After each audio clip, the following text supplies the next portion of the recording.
오늘 하나님의 말씀은 교리 설교 16번째 말씀으로 성경은 어떤 책인가라는 제목을 가지고 또 말씀을 나누겠습니다. 제가 성경 본문을 읽기는 마태복음 4장 4절, 로마서 10장 17절, 디모데후서 3장 15절 이하 그렇게 읽겠습니다. 자, 자리에서 일어나셔서 세 군데 있는 성경을 함께 우리 보도록 하겠습니다.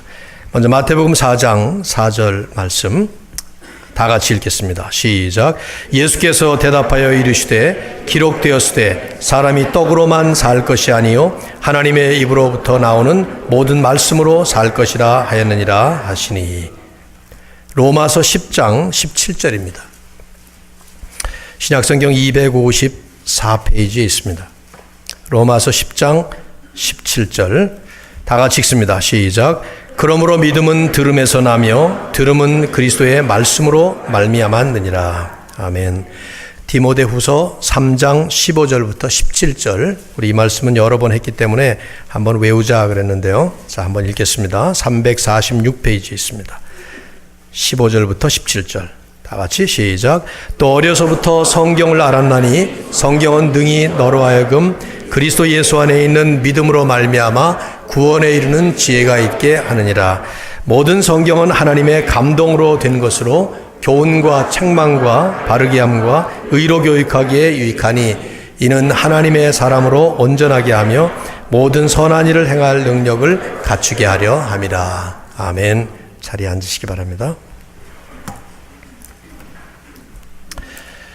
올해 들어서 교리 설교를 시작하면서 제일 먼저 성경에 대한 말씀을 나누고 있는데 제가 동일한 제목으로 몇 주째 연속해서 지금 성경은 어떤 책인가라는 그런 제목과 주제를 다루고 있습니다. 모든 설교가 그렇긴 하지만 특별히 이런 설교들은 지금 제가 하고 있는 이런 설교들은 듣고 끝나면 사실 아무 의미가 없는 설교들입니다. 왜냐하면 이거야말로 실천하지 않으면 듣는 것으로는 의미가 없는 설교들이기 때문입니다. 성경을 정말 하나님의 말씀으로 믿고 잘 읽고 묵상하는 또 순종하는 삶이 이루어져야 돼만이 그렇게 실천돼야만이 이런 설교의 의미가 있을 겁니다. 우리 각자 나름대로 자기 형편에 맞게 자기 스타일에 맞게 또 자기 방법대로 방법을 좀 정하셔서 그렇게 실시를 하셔야 되겠죠. 지난주에 말씀 맺으면서 그 강조를 제법 많이 했습니다. 여러분 한번 초보적인 질문이지만 스스로 한번 질문해 보십시오. 요즘 성경 어떻게 읽고 있습니까? 어떻게 묵상을 하고 계시나요? 어떻게 하고 계세요 지금? 한번 여러분 스스로 한번 생각해 보는 그런 질문을 해보시면 좋겠습니다. 아침에 일어나자마자 말씀 묵상부터 하고 하루를 시작하는 분들이 계시다면 저는 최고로 좋은 방법이고 습관이라고 생각합니다. 매일 하루 일을 일어나면서부터 말씀을 그렇게 읽고 또 하루를 그 말씀을 가지고 살아나가는 것만큼 그 좋은 신앙생활 저는 없다고 생각해요. 그렇게 하고 계시는 분이 계시다면 하루의 마감도 그렇게 할 수 있도록 거기 좀 첨가하셔서 더 하면 좋겠다 이런 말씀을 드리고 싶습니다. 우리가 매일 맞는 하루를 하나님 말씀의 묵상으로 시작을 하고 또 그날 마감을 하나님 말씀 묵상으로 마감을 하면서 이런 삶을 매일 살아간다고 하면 성경에 말씀하신 그 말씀 그대로 그냥 글자 그대로 그분은 여호와의 말씀을 율법을 즐거워하고 그 율법을 주야로 묵상하는 자로서 시냇가에 심은 나무가 시절을 쫓아 과실을 맺는 것 같은 풍성한 하나님의 축복의 열매, 은혜의 열매를 맺을 겁니다. 꼭 그렇게 좀 하시면 좋겠어요. 어떤 분은 하루에 좀 더 진지하게 말씀을 보기 위해서 일정한 시간을 정해서 그 한 1시간, 30분 성경을 좀 더 집중적으로 공부하시는 분들도 있는 걸 압니다. 그것도 참 좋은 습관입니다. 참 아쉽게도 너무 많은 분들이 성도님들 가운데에는 한 번도 성경을 읽지 않고 그냥 매일 지나가는 분들도 많이 있다고 들었어요. 여러분 어떠신지 모르겠습니다. 이번에도 가서 제가 몇 분하고 목사님들하고 얘기를 나누면서 제 머릿속에는 설교 준비가 꽉 차 있으니까 이런 얘기를 나눠봤더니 의외로 많은 성도들이 그 매일 드라마 시청은 안 빼놓고 한다 그러더라고요. 그래서 요새 유동근 씨하고 장미 씨가 나와서 하는 드라마가 굉장히 재미있어서 거의 모든 성도들이 다 읽는다고 그렇게 얘기를 하는데, 우리 교회도 그런지 잘 모르겠습니다. 청년들은 물론 지나간 세대 사람들이니까 재미없겠지만, 장년들 경우 그런가요? 그건 매일 보시나요? 매일 저녁 일하고 돌아와서 피곤한 몸이기 때문에 저녁 식사하시고 그 다음에 그 1일 연속극처럼, 요즘은 얼마나 보기가 쉽습니까? 성경을 매일 그렇게 읽을 수 있으면, 매일 그렇게 묵상할 수 있으면 얼마나 좋겠나, 이런 생각을 해보는데, 오늘 이제 성경 시리즈에 대한 마지막 말씀으로 성경을 왜 읽어야 하는가, 왜 묵상해야 하는가, 좀 용어를 쓴다면 성경의 필요성 혹은 절대적 필요성, absolute necessity of scripture, 이 부분에 대해서 교리적인 설교를 좀 말씀으로 나누도록 그렇게 하겠습니다. 성경이 왜 우리에게 반드시 필요하냐 하는 내용인데요. 제가 4가지로 정리를 하겠습니다.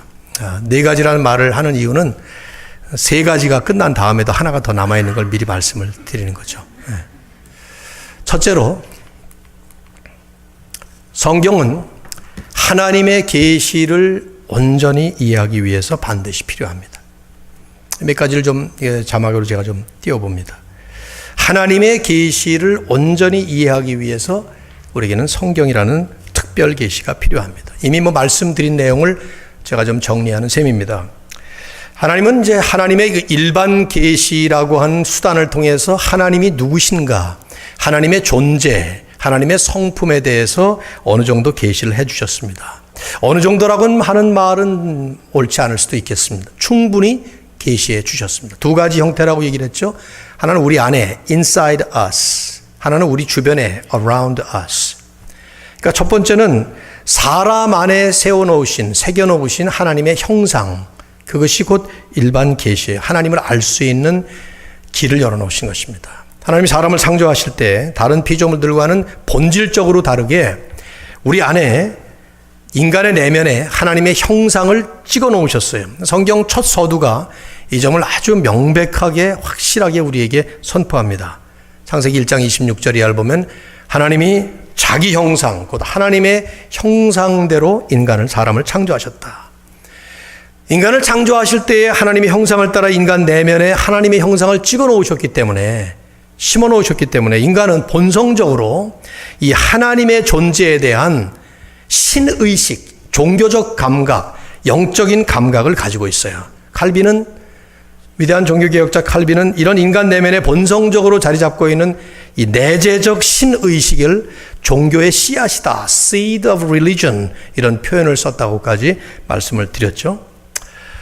그래서 인간 내면에 하나님에 대한 본능적인 의식이 있긴 있지만, 그러나 죄 때문에 인간은 영혼의 눈이 가리워졌습니다.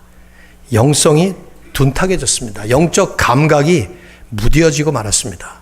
그래서 분명히 하나님을 알 수 있는 본능을 가지고 있음에도 불구하고 하나님을 알지도 못하고 체험하지도 못하고 보지도 못하고 그렇게 되어버리고 말았죠. 부족한 거예요, 이거 가지고는. 또 하나, 우리 주변의 모든 피조세계, 하나님이 창조하시고 지금까지 계속 운행하고 계시는 이 피조세계 전체 속에 하나님의 존재하심, 하나님의 살아계심, 하나님의 능력, 하나님의 성품을 분명하게 밝혀주셨다고 성경은 말씀하죠. 하늘이 하나님의 영광을 선포하고 궁창이 그의 손으로 하신 일을 나타내는도다. 하늘을 보고 온 세계를 보면 하나님이 보여야 된다는 거예요. 바울은 로마서 1장 20절에서 창세로부터, 이 세상이 생겨진 그때로부터 지금까지 보이지 아니하는 것들, 곧 하나님의 영원하신 능력, eternal power, 그리고 하나님의 신성, divine nature, 하나님이 하나님 되심, 하나님의 능력, 이런 모든 것들이 만물에 분명히, 아주 분명하게 보여지고 알려졌나니 그러므로 그들이 핑계하지 못할지니라. 하나님 앞에 가서 난 하나님 못 봤습니다, 못 만났습니다, 이런 말을 할 수 없도록 모든 세상 만물 자연세계 속에 하나님은 자연계시, 일반 계시로 아주 뚜렷하고 명백하게 하나님이 하나님 계심과 살아계심을 분명하게 증거했다는 거예요. 창세로부터 지금까지 계속해서 하나님이 그걸 증거해 보이시고 있다는 것이죠. 그러나 마찬가지로 인간은 죄를 지음으로 인해서 이게 죄가 인간의 눈을 가려버린 거예요. 이런 자연 계시 속에 아주 명백한 하나님의 존재를 못 보게 된 것이죠. 웨스트민스터 컨페션 오브 페이스는 이렇게 이걸 정리하고 있어요. 말씀드린 적이 있습니다만은 자연의 빛과, 이건 우리 인간의 본성을 얘기하는 것입니다. Light of nature, 이 표현은 창조와 섭리의 사역들은 피조세계에 하나님의 선하심과 지혜와 능력을 명확하게 나타내 보여줌으로써 사람들은 누구도 핑계할 수 없다. 그러나 그것들은 하나님에 대한 지식과 구원에 반드시 필요한 하나님의 뜻을 아는 지식을 주기에는 충분하지 못하다. 중략하고 결론이 그러므로 성경은 가장 필요하게 되었다. 즉 일반 계시가 우리의 죄 때문에 하나님의 분명한 뚜렷한 증거를 가지고 있음에도 불구하고 우리가 못 보기 때문에 하나님은 특별 계시로 성경을 주셨다는 것입니다. 그 말은 무슨 말이냐면 성경은 왜 우리에게 주셨는가? 하나님의 그 계시를 우리가 온전하게 이해할 수 있도록 하기 위해서 주신 목적이 하나 있다는 것입니다. 두 번째, 성경은 도덕적 선악의 기준으로 우리에게 절대적으로 필요한 것이 되었습니다. 좀 설명이 필요한 말인데요. 성경을 모르는 사람들도, 하나님을 믿지 않은 불신자들도 기본적인 도덕적 선악의 기준이 있습니다. 여러분, 그건 뭐 당연하지 않아요? 남의 물건을 가로채는 도둑질이 죄라는 사실을 안 믿는 불신자들도 다 압니다. 기독교에만 하는 게 아니에요. 성경 모르는 사람 불신자들도 남의 아내를 가로채는 간음이나 남의 생명을 뺏어가는 살인이 엄청난 극악무도한 죄라는 사실을 알고 있습니다. 인류 역사가 증명합니다. 어느 시대, 어느 사회, 어느 문화권에서도 도둑질, 간음, 살인 이런 것들은 3대 악이에요. 죄로 인정되고 그래서 거기에 대해서 엄격한 벌칙 제도가 다 있습니다. 원시 시대도 마찬가지였습니다. 자, 그러면 어떻게 이들이 이 죄를 죄로 압니까? 성경을 보면 양심이라는 것 때문에 안다고 말씀을 합니다. 우리말로 양심이라고 번역이 되어 있습니다. conscience. 성경이 그렇게 표현하고 있는 그 양심이라는 말은 사실은 우리가 철학적으로 혹은 심리적으로 알고 있는 양심과는 좀 다른 종류예요. 신학적으로 얘기를 한다면 그게 바로 하나님의 형상을 우리 안에 주셨다는 것에 대한 핵심이라고 볼 수 있어요. 이것을 도덕적, 윤리적 차원과 연결을 할 때 그것은 이제 양심이라는 말로 성경이 표현하는 것이죠. 성경을 띄우진 않았습니다만 적어놓으시고 한번 보십시오. 로마서 2장 14절 15절을 보면 바울이 모든 인류는 다 죄인이다 하는 말을 하면서 율법 아래 있었던 유대인들은 율법의 기준에 의해서 죄인이었지만 율법이 없었던 불신자들도 역시 마찬가지로 그들도 죄가 무엇인지를 안다. 이런 말을 이렇게 합니다. 율법 없는 이방인이 본성으로, 그러니까 자신들이 가지고 있었던 본래의 그 본능으로 율법의 일을 행할 때 본성적으로 율법이 옳다고 얘기하는 걸 행한다는 거예요. 이 사람은 율법이 없어도 자기가 자기에게 율법이 되나니, 이런 기준이 되는 하나님의 말씀은 없어도 자기가 스스로 자기에게 기준이 된다는 거예요. 율법이 되는 겁니다. 이런 이들은 그 양심이 증거가 되어 그 생각들이 혹은 서로 고발하며 혹은 변명하여 그 마음에 새긴 율법의 행위를 나타내느니라. 즉 성경이 없어도 하나님을 믿지 않는 사람이라 하더라도 인간의 본성인 그 양심이라고 하는 것이 도덕적 선악의 기준 역할을 한다는 것이죠. 그래서 도둑질이 죄인 걸 알고 간음이 죄인 걸 알고 살인이 죄인 걸 알고 또 그보다 더 발전된 현대사회에서는 그보다 더 세련된 기준들이 세워지는 것이죠. 근데 이제 문제는 이 양심이라는 것, 인간의 본성 가운데 있는 이 본능은 결코 절대적이지 않다는 거예요. 절대적이지 않다는 말은 때에 따라서 변하는 거예요. 그 기준에 따라서 그것이 오르락내리락 하는 것이죠. 특별히 상대적 합리화에 아주 익숙해져 가고 있는 이 세상 속에 살아가는 우리는 우리의 죄성 때문에 우리 안에 있는 양심이 계속 변질되어 갑니다. 바뀌어버린다는 말이에요. 세상이 악해지면 악해질수록 점점 더 우리의 양심도 둔탁해져 가는 것이 당연한 결과가 된다 이 말이죠. 도둑놈이 살인자들만 모인 데 가면 스스로 성자라고 착각하는 것은 그것은 양심이 둔탁해졌기 때문에 그런 것이죠. 양심은 좋아질 수도 있어요. 예를 들면 지금 지구상에는 거의 다 없어졌지만 한때 있었던 과거 미개지에 많이 살았던 식인종들을 보면 사람을 잡아서 죽여서 끓여 먹는단 말이에요. 사람을. 근데 그것이 살인이라고 하는 이 극악무도한 짓이 죄라는 것을 전혀 깨달을 수 없을 만큼 그들의 양심은 그렇게 무뎌져 있는 상태였던 것이죠. 뭐 왜 그런지는 모르지만, 그러나 그들이 깨우쳐지게 되고 교육을 받고 그러면서 양심이 살아나면 그게 죄라는 사실을 알고 더 이상 그렇게 하지 않죠. 아쉬운 것은 세상이 점점 험해지면서 이 양심은 점점 무뎌집니다.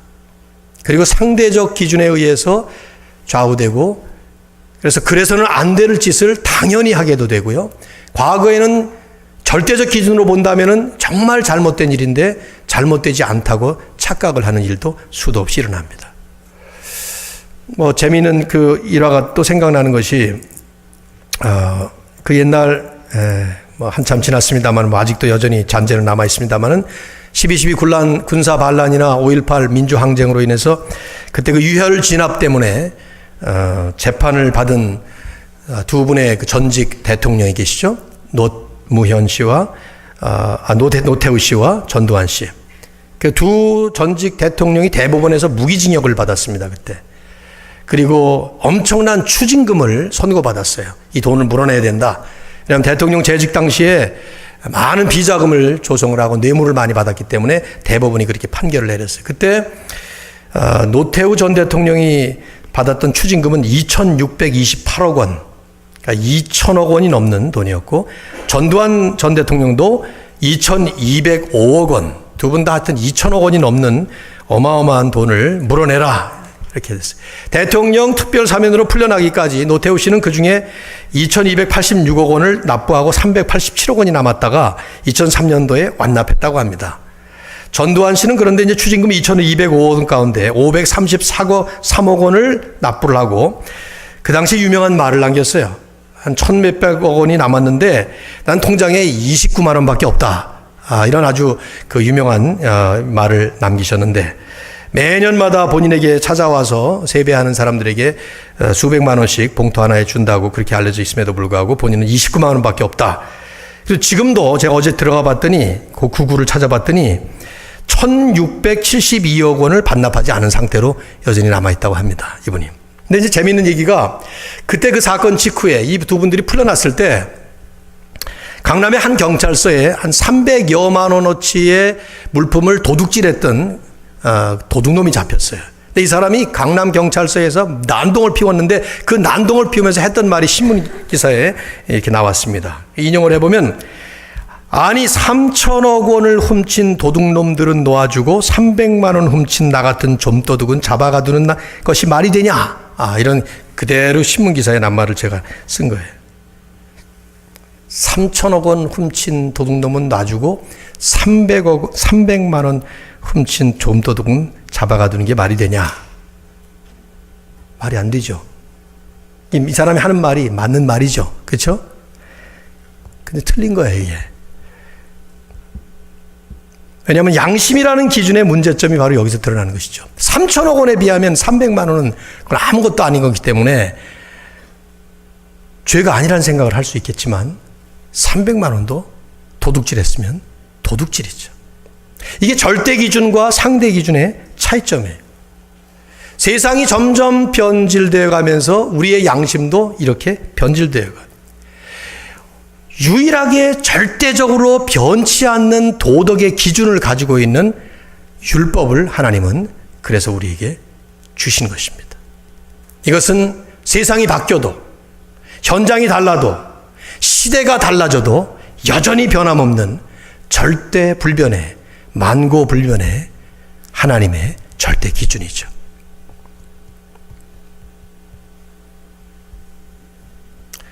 남자와 남자, 여자와 여자가 결혼해도 되는가? 미국 대법원에서는 된다. 그리고 그걸 허락 안 해주면 오히려 죄인 취급을 하겠다고 합니다. 제가 지금 영어로 설교를 안 하고 한국말로 설교를 이렇게 해서 그렇지, 영어로 설교해서 이 얘기가 나가게 되면은 저는 공인으로서 사실 미국 법에 어긋나는 잘못을 저질렀다고 잡혀갈 수 있는 발언이에요, 이 말이. 세상이 바뀌면 이런 기준들이 바뀌는 것입니다. 그러나 우리의 기준은 하나님이 세우신 기준인데 그 도덕의 기준이 어디냐? 할 때 거기에 기준으로 하나님은 절대 기준으로 성경을 주셨습니다. 이걸 적용하는 것이 쉬운 일이 아니에요. 참 어렵습니다. 남녀가 교제를 할 때 키스를 해도 좋으냐? 성경에 이런 말이 없어요. 그러면 어디까지 가도 괜찮냐? 동침만 하지 않으면 되는가? 남자가 여자를 보고 정욕을 품으면 이미 마음에 간음하였느니라 하는 기준에 의하면 몸으로 무슨 일을 하든지 마음에 이미 간음하는 정욕을 품었을 때 이미 간음죄는 저질러지는 것이기 때문에 상당히 심각한 문제죠. 저는 그래서 요즘에 결혼식을 주례할 때, 미국 주례할 때 결혼 서약을 다 하고 그런 다음에 흔히 하는 문화적인 방법인 신랑을 향해서 신부에게 You may kiss the bride now. 이제 신부에게 키스해도 좋습니다. 라고 말하는 것은 바뀌어야 된다는 생각이 들어요. 왜냐하면 그것은 과거에 신랑과 신부가 그렇게 입맞춤이라는 아주 긴밀한 육체적인 접촉을 하지 않던 때, 그래서 될 수 있으면 그 정조를 지키고 될 수 있는 대로 최선을 다해서 그 두 사람이 깨끗한 순결한 퓨어리티를 유지하고 있었을 때에, 그때서 비로소 이제 당신들은 부부니까 You may kiss the bride now 이런 말이 통용이 되는 거예요. 근데 지금은 그 순간에 오기까지 수없이 많이 육체적 접촉을 하고 했던 사람들 앞에서 You may kiss the bride now 의미가 별로 없어요. 차라리 You may sleep together now 이런 말로 바꾸는 게 낫고 뭔가 다른 말로 거기다가 얘기하는 게 낫지 의미가 별로 없다 이 말이에요. 이런 변화되는 도덕적 기준의 급격한 변화의 시대 속에 살면서 우리가 하나님의 말씀을 어떻게 취급해야 되는가 하는 부분이 대단히 심각한 수준에 놓여 있다고 저는 생각해요. 물론 우리는 우리 힘으로 못하죠. 마음의 간음을, 음욕을 품지 않는 그런 일이 얼마나 어려운가. 남을 미워하는 것 자체가 살인이라고 하면 살인죄를 범하지 않은 사람이 과연 얼마나 되는가. 이런 질문하기 시작하면 우리는 모두가 다 죄인들이고 언제나 그런 죄를 수없이 범하고 있고 그렇습니다. 그래서 우리에게 계속되는 하나님의 진리가 필요한 거예요. 하나님의 은혜로 그리스도의 속죄와 용서와 우리의 회개가 계속되는 신앙생활에 지침이 되는 것이죠. 저는 성경이 그래서 필요하다는 것을 기억할 필요가 있습니다. 자, 성경이 절대적으로 필요한 두 가지 이유가 더 있습니다. 사실 이것이 좀 더 중요한 핵심입니다. 세 번째, 성경은 우리의 구원을 위해서 절대적으로 필요합니다. 사실 계시 문제는 일반 계시만 가지고도 영성이 깨이면 성경 없이도 얼마든지 알 수 있다 말씀을 했고, 또 도덕적인 선악의 기준도 성경 없이도 우리의 양심 때문에 하나님께서 주신 길이 있지만 구원만큼은 성경 없이는 이루어질 수가 없습니다. 이 성경이라는 말씀은 여러분과 제가 가지고 있는 성경책이라는 뜻이 아닙니다. 하나님의 말씀이라는 것을 의미합니다. 이것은 하나님의 말씀은 구두로 선포된 하나님의 말씀이 성경에 수도 없이 많고 성경에 기록되지 않았는데도 불구하고 하나님의 점진적 계시 상태, 아직 미완성된 계시의 시대에는 이 우리가 가진 완성된 성경이 있기 전에 하나님께서 말씀으로만 했던 그런 말씀들이 많습니다. 이런 모든 걸 포함해서 성경이라는 말을 지금 쓰고 있는 것인데, 어쨌든 이 하나님의 말씀은 우리의 구원을 위해서 절대적으로 필요한 것입니다. 이게 성경 전체가 가르치고 있는 교훈인데, 자, 구원에 대한 얘기를 잠깐 나눠보면은, 여러분 구원 어떻게 받습니까? 우리 성경이 말씀하고 있는 구원의 길이 무엇입니까? 간단하게 얘기할 수 있죠. 뭡니까? 예수 그리스도를 믿어야 됩니다. 그렇죠? 몇 가지 성경 구절을 제가 써드렸는데 여기다가 올렸는데 보세요. 요한복음 14장 6절을 보면 예수님이 하신 말씀에 내가 곧 길이요, 이 말 대신에 내가 유일한 길, I am the way, 이런 말이에요. 내가 유일한 길이요 진리요 생명이니 나로 말미암지 않고는 아버지께로 올 자가 없느니라. 예수님 외에는 하나님께로 갈 수 있는 길이 없습니다. 또 사도행전 4장 12절을 보면 다른 이로서는 구원을 받을 수 없다 선포하면서 천하 사람 중에 구원을 받을 만한 다른 이름을 우리에게 주신 일이 없다. 오직 예수 그리스도의 그 이름, 그리스도의 그 이름을 부르면서 예수 그리스도를 믿는 그것 외에는 없단 말이에요. 왜냐? 하나님은 한 분이시고 또 하나님과 사람 사이의 중보자도 한 분이셔요. 곧 사람으로 이 땅에 성육신에서 오신 예수 그리스도 한 분입니다. 뭐 성경에 수도 없이 이런 말씀들이 많습니다. 유일한 구원자이신 메시아 예수 그리스도를 통해서만 우리는 구원을 받아. 예수라는 이 구원자 메시아, 이분이 메시아로 이 땅에 오셔서 우리의 모든 죄를 대속하시고 또 우리의 생명을 위해서 십자가에 죽으실 뿐만 아니라 부활하셨다는 것을 진정한 믿음의 고백으로 우리가 신앙 고백으로 고백할 때에만, 그때만 우리에게는 구원이 주어지는 것입니다. 이건 예수님 오시기 전에도 마찬가지예요. 예수께서 오시기 전 사람들은 오실 coming Messiah, 오실 메시아를 믿었어야 구원을 받고, 예수님이 오신 이후의 사람은 오신 메시아, the one who has already come, 벌써 이미 오신 메시아, 그분을 믿음으로, 메시아이신 예수 그리스도를 믿을 때에만 구원은 임하는 거예요. 그 예수를 어떻게 믿느냐? 성경은 우리에게 말씀하죠. 오직 말씀을 통해서, 그리스도를 증거하는, 그리스도를 메시아라고 증거하는 성경의 말씀을 통해서, 그 말씀을 듣고 그 말씀에 분명히 말씀하고 있는 예수 그리스도를 믿음으로 받아들일 때, 그럴 때 구원받는다 하는 말씀을 성경은 우리에게 정리를 하고 있죠. 성경은 구원에 절대적으로 필요한 것입니다. 성경에서 말씀하는 이 복음의 메시지를 스스로 읽든지 다른 사람에게서 듣든지, 즉 기록된 말씀을 읽든지 전파된 말씀을 듣든지, 오직 그 말씀을 통해서 그리스도를 믿는 구원의 믿음을 갖게 되는 것이죠. 예를 들면 이런 겁니다. 아담과 하와가 어떻게 구원받았을까요? 만일에 구원받았다면 아담과 하와, 성경이 있긴 했습니까? 뭐가 있습니까? 예수님이 오시긴 했습니까? 어떻게 아담과 하와가 구원받았다면 구원받았을까요? 마찬가지예요. 오실 메시아를 증거하는 말씀을 믿었어야 돼요. 그 말씀이 나옵니다. 실제로 아담과 하와가 죄를 짓고 뱀까지 포함해서 하나님께 징계를 받을 때 하나님은 제일 먼저 뱀에게 저주를 내리십니다. 그 저주의 말씀이 복음이에요.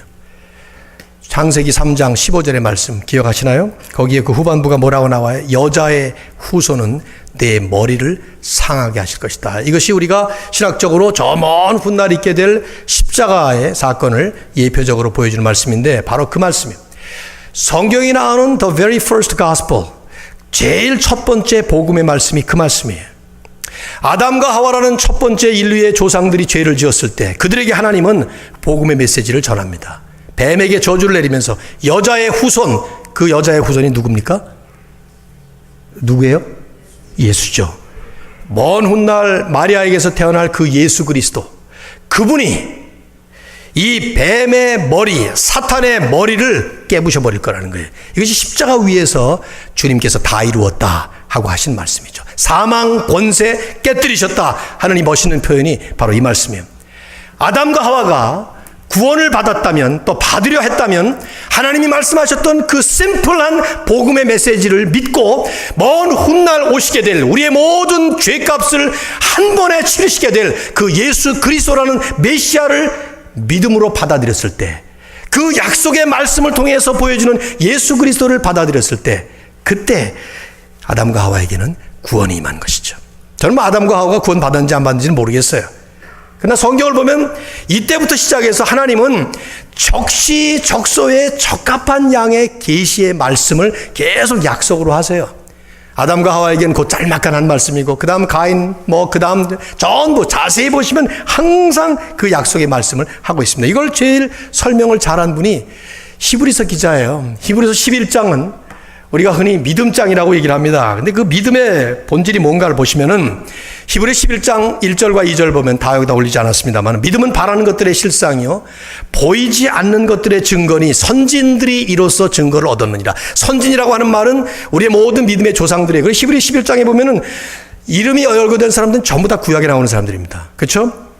그러면서 믿음으로 모든 세계가 하나님의 말씀으로 지어진 줄을 우리가 아나니, 보이는 것은 나타난 것으로 말미암아 되는 것이 아니라, 우리 눈에 보이는 것이 아니라 하나님의 약속의 말씀으로 전부 다 이 세상이 지어졌고 진행됐다는 말이에요. 그러면서 4절부터 믿음으로 아벨은, 믿음으로 에녹은, 믿음으로 노아는, 믿음으로 아브라함은, 쭉쭉 이렇게 믿음으로 살았던 사람들의 말을 쭉 얘기를 해요. 그러다가 이 믿음의 본질이 뭐냐 하는 것을 13절에서 이렇게 설명을 하죠. 한번 읽어볼까요, 같이? 시작. 이 사람들은 다 믿음을 따라 죽었으며 약속을 받지 못하였으되 그것들을 멀리서 보고 환영하며.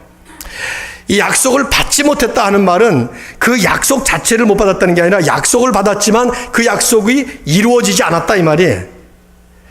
구약에 있는 모든 성도들은 메시아가 오신다는 약속을 끊임없이 받았지만 그 약속을 아직 받지를 못했어요. 이루어지지 않았으니까. 예수 그리스도가 오실 때까지 아직 이루어지지 않았습니까? 그러나 멀리서 보고 웰컴, 그 약속을 믿고 메시아를 웰컴, 받아들이는 믿음의 삶을 살았던 것이죠. 그래서 이 사람들의 믿음은 약속에 근거한, 하나님의 말씀 위에 근거한 메시아를 향한 그런 구원받는 믿음이었다는 말씀을 이렇게 하고 있는 것이죠. 성경은 구원을 위해서 절대적으로 필요한 말씀이에요. 근데 이제 이 말씀을 우리가 조금 이제 확장해 생각해 본다면, 성경이 구원을 위해서 절대적으로 필요하다. 그러면 불신자들이 구원받을 수 있는 길은 하나님의 말씀을 믿어야 돼요. 읽고 믿어야 된단 말이죠. 근데 여러분이나 저도 잘 안 읽는 이 성경을 불신자들이 어떻게 읽습니까? 예? 눈 좀 떠볼래요? 하나님을 믿는 것이 성경에서 온다는데 이거 불신자들이 누가 읽어요? 우리도 안 읽는데. 그럼 이게 무슨 말이에요? 물론 이 말씀은 저나 여러분이나 하나님께서 은혜를 주셔서 우리로 하여금 누구의 전도를 통해 혹은 내가 모르게 어거스틴처럼 뭐 누가 준 성경 쪽복음 같은 걸 이렇게 읽다가 뭐 이렇게 읽어서 구원받아서 여기 다 모였을 수도 있지만, 생각해 보세요. 말씀이 구원에 절대적으로 필요하다고 하는 이 말씀이 우리에게 도전하고 있는 그 현실적인 의미는 엄청나게 우리에게 선교적 사명을 불러일으키는 진리라 이 말이죠. 이것은 불신자들에게 이 말씀을 믿고 예수 그리스도를 믿어서 구원받은 우리가 전달하지 않으면 구원이 아니만다는 뜻이에요. 그러므로 이 말씀을 누군가가 들고 와서 전달할 이 작업이 필요하다는 거예요. 이걸 사도 바울이 로마서 10장에서 아주 강한 논리로 선교적 사명을 펼치고 있습니다. 아까 우리가 읽었던 말씀 하나만 봅시다. 자, 로마서 10장 17절 읽어보세요. 시작. 그러므로 믿음은 들음에서 나며 들음은 그리스도의 말씀으로 말미암았느니라. 자, 믿음이라는 것이 이제 구원받는 믿음인데 들음에서 나며 들음은 그리스도의 말씀으로 말미암았다. 바울이 지금 17절에서 이 말씀을 하기 전에 그는 논리적 전개를 해나가다가 이 말씀을 결론을 맺은 겁니다. 들어보세요. 13절부터 제가 성경을 읽습니다. 누구든지 주의 이름을 부르는 자는 구원을 받으리라. 그런즉 그들이 믿지 아니하는 일을 어찌 부르리요? 듣지도 못한 일을 어찌 믿으리요? 전파하는 자가 없이 어찌 들으리요? 어찌 전파하리요? 기록된 바 아름답도다 좋은 소식을 전하는 자들의 발이여 함과 같으니라. 그리고 결론을 이 말씀 내는 거예요. 그러므로 믿음은 들음에서 나며 들음은 그리스도의 말씀으로 말미암는다. 무슨 말입니까? 구원받기 위해서는 예수 그리스도의 이름을 불러야 합니다. 이름 부른다는 것은 믿는다는 뜻이에요. 그냥 뭐 주님 그게 아니고 주님이 살아계심과 그분을 믿는 믿음을 가지고 나아갈 때 상 주시는, 이게 히브리서 11장에 나오는 말이죠. 어쨌든 그리스도의 이름을 부른다는 것은 그건 믿는다는 뜻인데, 이렇게 그리스도를 믿기 위해서는 그에 관해서 누군가가 들려줘야 되고, 누군가가 들려주고 말해주려면 반드시 누군가가 가서 말씀을 전파해야 된다는 거예요. 그 말씀을 지금 여기서 이렇게 하는 거예요. 즉 핵심은, 구원받는 믿음은 반드시 하나님의 말씀을 들어야만 일어날 수가 있는 것인데, 그러려면 그리스도를 전하는 복음을 누군가가 나가서 복음 전파의 일을 해야 된다는 것입니다. 그래서 아름답도다, 이 좋은 소식을 전하는 자들의 발이여, 선교의 메시지를 얘기하는 것이죠.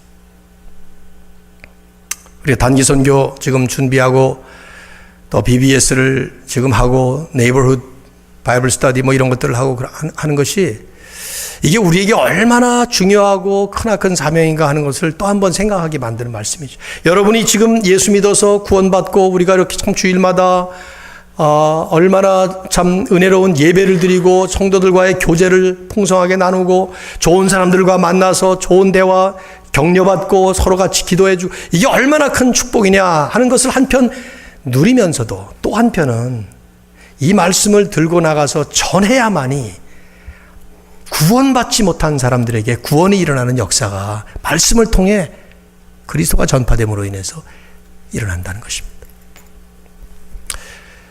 우리 청년들은 공부만 열심히 할 게 아니라 여러분이 만나는 수많은 그리스도 알지 못하는 사람들에게 대한 이 복음을 들고 나갈 수에 접할 수 있는 그 기회를 놓쳐서는 안 됩니다. 여기가 좋사오니 하고 이 안에서만 옹기종기 모여서 우리의 믿음의 축복을 즐기는 것만으로는 우리는 우리 할 일을 다 하는 것이 아닙니다. 말씀의 절대적인 필요성. 웨스트민스터 컨페션은 이렇게 말하고 있죠. 거기 Saving Faith라고 하는 섹션이 나와요. 웨스트민스터 컨페션에 보면은 거기 이렇게 정의를 내리고 있습니다. 믿음의 은혜, 즉 선택받은 자들이 믿고 그들의 영혼의 구원에 이를 수 있는 믿음의 은혜는 그리스도의 영께서 그들 마음속에 행하는 일이며 그것은 말씀의 사역을 통해 이루어진다. 성경 없이 구원이 없습니다. 그래서 그렇게 이 세상에 그 많은 사람들 언어가 없는, 언어는 있죠. 글자가 없는 그런 부족들에게 들어가서 선교사님 한 분은 20년 동안 신약 성경 번역하고 40년 동안 신구약을 번역하고 일생을 마치는 그런 일들을 그래서 그렇게들 하고 있는 것이죠. 마지막 네 번째로 성경은 우리의 성화를 위해서 절대적으로 필요합니다.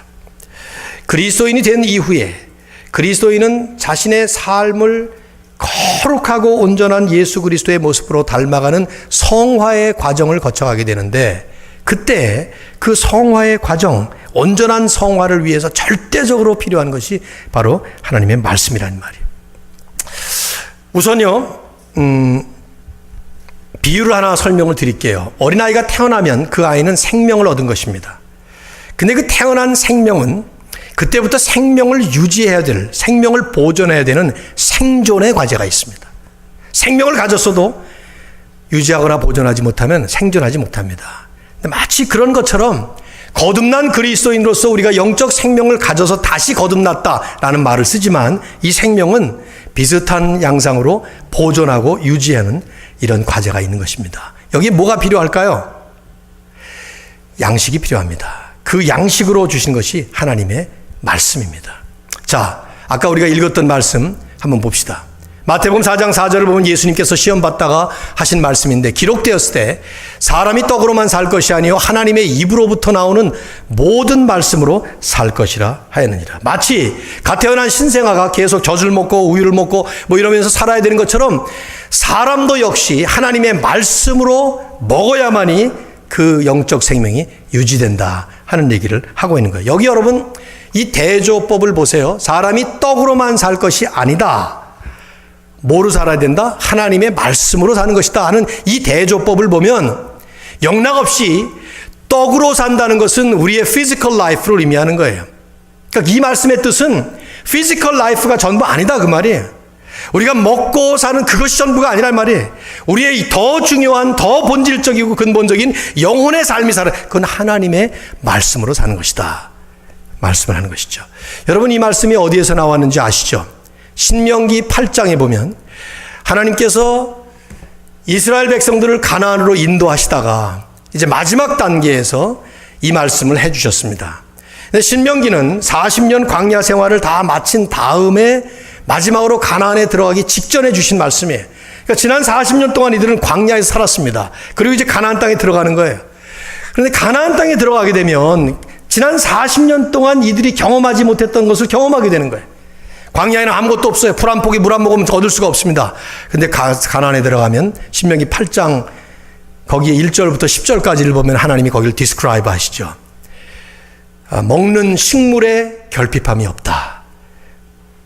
밀과 보리의 소산지어 무화과와 송리와 감람나무의 열매가 풍성하고 뭐 땅에서 캐면 철이 나오고 산에서 캐면 구리가 나오고 동이 나오고 동철 이런 것들이 나오고 지하자원, 농산자원 뭐 얼마나 많은지 시내와 분천과 샘이 흘러서 물의 고갈이 없는, 그래서 하나님께서 너에게 옥토, 아름다운 땅을 주셨음을 인하여 너희가 하나님을 찬송하게 될 것이다, 이런 말씀을 해요. 근데 그 말씀하기 직전에 바로 이 말씀을 하는 거예요. 자, 읽어보십시오. 같이 시작.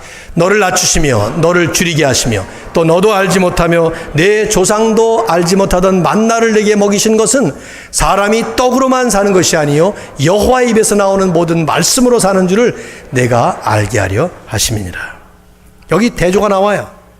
먹고 마시는 그것만이 우리가 전부가 아니다. 오히려 더 중요하고 본질적인 우리의 영혼의 삶이 살아야 되는데, 그것은 여호와의 말씀, 하나님의 입에서 나오는 말씀으로 사는 거다.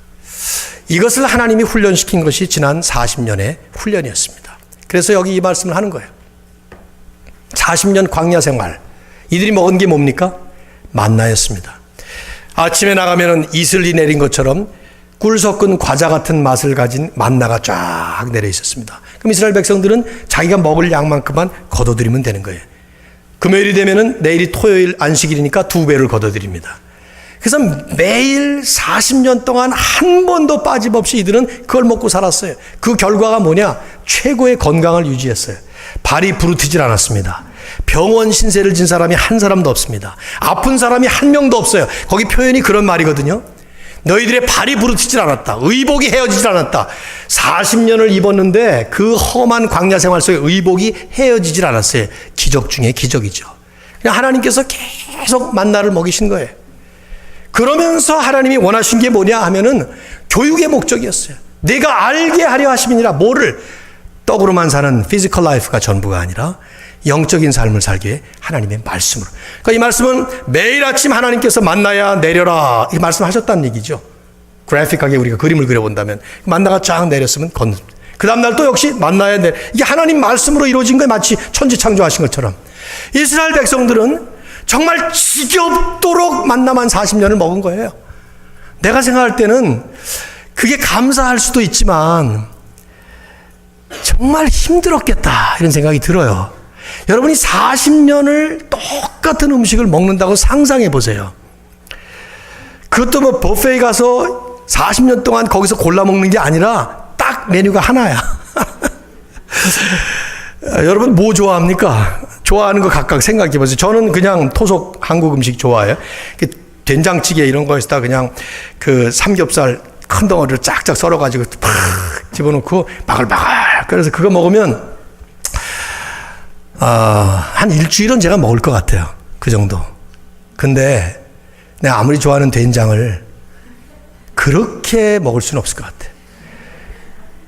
아침에도 된장, 점심 때도 된장, 저녁 때도 된장, 어저께도 된장, 오늘도 된장, 내일도 된장, 작년에도 된장, 올해도 된장, 내년에도 된장, 10년 전에도 된장, 10년 후에도 된장. 이걸 40년 동안 계속해서 그거 만나면 뭐 얼마나 지겨웠겠어요. 그러니까 이스라엘 백성들이 우리 애굽에 가서 무슨 뭐 냄새라도 맡아보자 막 이런 소리를 하잖아요. 근데 하나님이 왜 그렇게 하셨을까? 하나님 실력이 없어서. 하나님은 진짜 He is the worst cook. 내 생각에 그 좀 다른 음식 좀 못 만들어? 도대체가 왜 똑같은 거는 거야? 여기에 반복의 교훈이 있는 것이죠. 아주 지겹도록 머릿속에 확 베끼도록 그냥 만나만 지겹게 먹는 거야. 여러분 9구단 어떻게 하세요? 33은 34, 37 어떻게 아세요? 이렇게 빨리빨리 계산하죠. 다 외웠잖아요. 어떻게 외웠습니까? 2는 4, 2, 3은 6, 2, 4, 8, 2, 5, 12, 6, 12, 2, 7, 24, 2, 8, 26, 2, 9, 18 이거 그냥 외웠잖아요. 지겹도록 외우니까 저절로 촉촉촉촉 나오는 거예요. 하나님이 무슨 구구단을 뭐 어떤 반복 교훈을 시켰는가? 사람은 하나님의 말씀으로 사는 것이니라. 그러니까 만나를 먹으면서 그거 계속 받는 거야. 지겹도록. 가나안 땅에 들어가서 모든 걸 전부 누리게 될 때 까맣게 잊어버리게 될 테니까. 사람은 떡으로만, 물질로만, 돈으로만, 먹는 음식으로만 아니다. 하나님의 말씀으로 사는 것이니라. 이렇게 먹으면서 우리는 성장하는 것이죠. 그래서 결국은 하나님이 원하시는 그 거룩한 모습으로 온전하게 바뀌는 것이죠. 이게 디모데 후서에서 나오는 말씀이 신명기 말씀 생략하고요.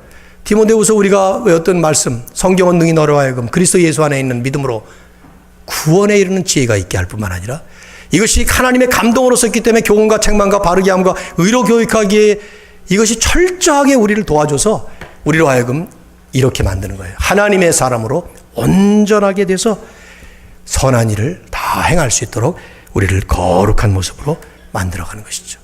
이 과정 속에 영적 전투가 있어요. 죄와의 싸움이 있습니다. 세상의 유혹과의 싸움이 있습니다. 그 spiritual battle조차 하나님은 말씀으로 처리하도록 하셨습니다. 보십시오. 에베소 6장 17절에 하나님의 전신갑주를 말씀하면서 진리의 허리띠, 의의 호심경, 복음의 신, 믿음의 방패, 구원의 투구라는 5개의 디펜시브 웨폰을 설명한 다음에 유일한 오펜시브 웨폰으로 성령의 검, 곧 하나님의 말씀을 가지라. 이미 말씀을 드렸잖아요. 왜 우리가 영적 전투에서 늘 얻어맞고 사느냐? 우리 안 죽어요. 왜 안 죽냐? 이건 지금 완전 무장을 했으니까 진리의 허리띠, 의의 호심경, 믿음의 방패, 구원의 투구. 사탄이 우리 머리를 때려도 이 구원의 투구가 우리를 받쳐주고 있기 때문에 머리 안 깨진다 이 말이에요. 근데 코피는 나요. 가슴을 팍 찌르면 엄청 아파요. 절대 안 죽어요. 그런데 구원받은 성도 절대로 안 쓰러지고 안 무너진다 이 말이지. 그런데 늘 깨지고 살아요. 왜 깨지고 사냐? 성령의 검을 휘두르지 못해서, 하나님의 말씀을 휘두르지 못하기 때문에요. 저는 이 말씀을 그렇게 저에게 적용을 해 보았습니다. 어떻게 해야 됩니까? 결론 맺습니다. 간단한 얘기로 결론 맺습니다. 성경을 먹어야 합니다. 계시록에 이 말씀을 먹어라 하는 말씀이 나오는데 성경을 먹어야, 어떻게 먹어야 돼요? 바른 양식을 먹어야 되듯 바른 말씀을 먹어야 됩니다. 여러분, 하나님의 말씀이 아닌 것을 하나님의 말씀으로 착각하거나 오인하고 먹으면 안 됩니다. 상한 음식을 먹으면서 음식 먹는다고 생각하면 안 되는 것처럼 상한 말씀 먹으면 안 돼요. 이 말씀은 상한 말씀이 없어요. 그러나 이 말씀을 전한다고 전해지는 말씀들 가운데는 자칫하면 상한 말씀과 같은 말씀들이 나올 수가 있습니다. 그래서 저는 여러 번 강조했어요. 설교자들의 설교들보다도 스스로 하나님의 말씀을 읽고 묵상하고 순종하는 이 작업이 절대적으로 우리에게 요구되는 거예요. 최선을 다해서 설교자들은 설교를 하지만 설교 말씀은 절대적이지 않습니다. 그건 절대 진리가 아닙니다. 그 안에 오류가 많아요. 틀리는 말도 많이 합니다. 잘못된 말씀도 때때로 전할 수 있어요. 사람의 생각을 통해서 나오기 때문에. 하지만 하나님의 말씀은 1.1획도 틀림이 없는 진리의 말씀입니다. 그러므로 읽어야 돼요. 묵상해야 돼요. 스스로 말씀의 꼴을 먹어야 합니다. 오늘날 교회가 이렇게 퇴락하고 우리들 자신들의 영적인 수준이 이렇게 퇴락하게 된 것은 하나님의 말씀인 성경보다 설교자들의 설교만 너무 많이 들었기 때문이라고 저는 생각해요. 저희들에게 책임이 있지만 한계입니다. 인간의 한계. 말씀 자체로 들어가셔야 됩니다. 정량을 정규적으로 드셔야 됩니다. 정량을 정규적으로. 뷔페 식당 가서 하루 확 먹고 나서 그 다음에 일주일 동안 밥을 굶는 것은 건강을 해치는 일인 것처럼, 오늘 이 설교 들었으니까 창세기 띄자. Please. 그러지 마세요. 넉 장만 읽으세요. 하루 넉 장. 정량. 곱하기 6일. 오늘 하루는 쉬시고 안식일이니까 내일부터 딱 넉 장씩 곱하기 6일 20장. 그럼 1년이면 성경 한번 다 읽어요. 한번 다 읽으신 다음에 내가 좀 더 말씀에 들어가자. 하루 8장. 응? 그럼 돼요. 그렇게 정량을 그렇게 계속 드시는 것이죠. 그리고 묵상해야 합니다. 묵상은 되씹는 것입니다. 그 말씀 읽은 것 가지고 하루 종일 사는 것입니다. 저녁에 말씀을 읽으면서 하루의 일을 묵상하고 말씀을 소화시키는 것이죠. 저는 이 시리즈를 준비하면서 설교를 팬시하게 해야 되겠다. 그런 생각 해본 적도 없지만은 그 생각을 특별히 더했어요. 그렇게 하지 말아야 되겠다. 그냥 정말 성경에 나오는 말씀을 해서 여러분이 성경으로 들어갈 수 있도록만 도우면 되겠다. 그 생각을 했습니다. 부디 우리 임마누엘 교회 성도님들이 또 이 말씀을 인터넷으로 듣는 분들이 계시다면은 말씀을 듣는 분들이 하나님의 말씀으로 직접 깊이 한번 들어가셔서 잠겨보시기를 주의 이름으로 축원합니다. 우리 아까 불렀던 찬양 한번 부르고 가도록 합시다. 찬양팀 나오실래요? 저를 좀 도와서 찬양 한번 하시죠. 예수 열방의 소망, 이 찬양 합시다. 주님만이